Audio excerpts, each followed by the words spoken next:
Welcome to the Anxiety Attic, where I make self-help videos for anxiety disorders. Psychological therapies have been around a very long time, and there are plenty of good therapists available. But in recent years, e-therapy has become more and more common.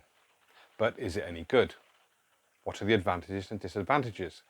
And is it for you? I will answer all these questions, so stay tuned to the end. First, what is e-therapy? I'm not talking about therapy that is simply over Skype or WebEx instead of face-to-face. I'm talking about therapy that is predominantly internet or app-based. So the software is guiding your treatment, not a human being. Some of these apps may also involve support from a therapist, like email access, or maybe someone you can ask questions periodically. But many apps have no human support at all.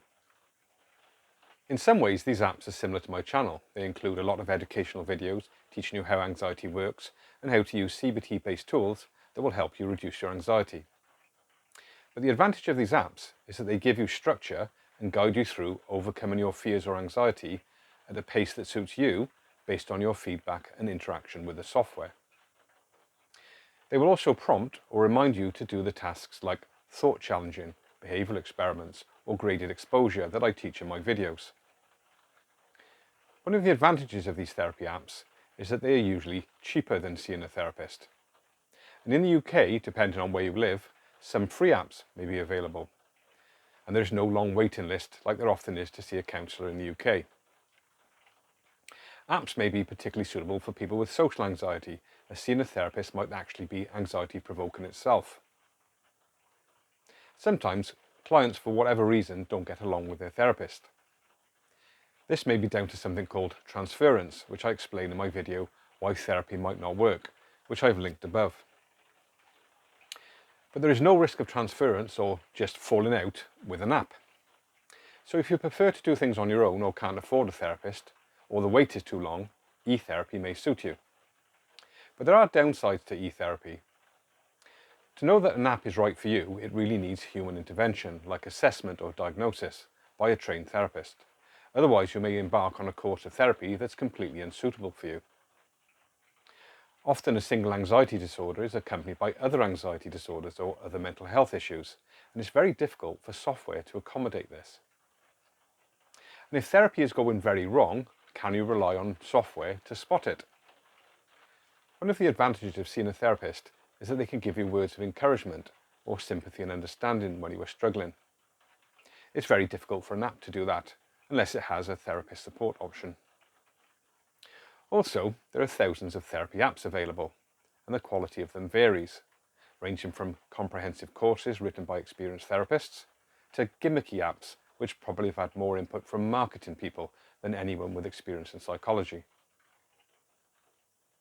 If you can find a good reputable therapy app, is it as good as seeing a therapist in person? Well, let's have a look at what the research shows.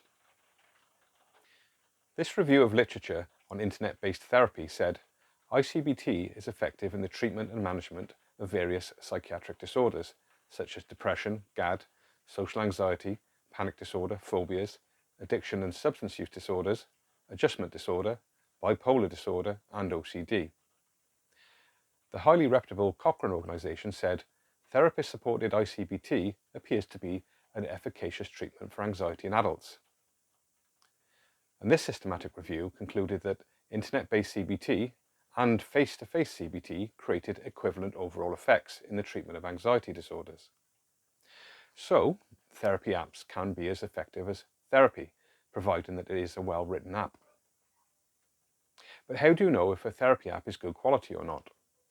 Well, it's best to look for recommendations from reputable organisations. Here in the UK, some apps are endorsed or recommended by the National Health Service or the National Institute of Clinical Excellence. If an app is used by a medical insurance company, then it is probably good quality. But if the only endorsement you have is a Facebook advert from the app developer themselves, then you can't be so sure about the quality. If you have any experience of therapy apps, let me know how useful you found it in the comments below. Whether you decide to see a therapist or use software, keep watching my videos as they will reinforce a lot of what you learn in therapy or from good quality apps. And with over 100 videos on anxiety disorders, I might even cover things that the apps have missed. I have many playlists including this one for health anxiety and this one for panic disorder.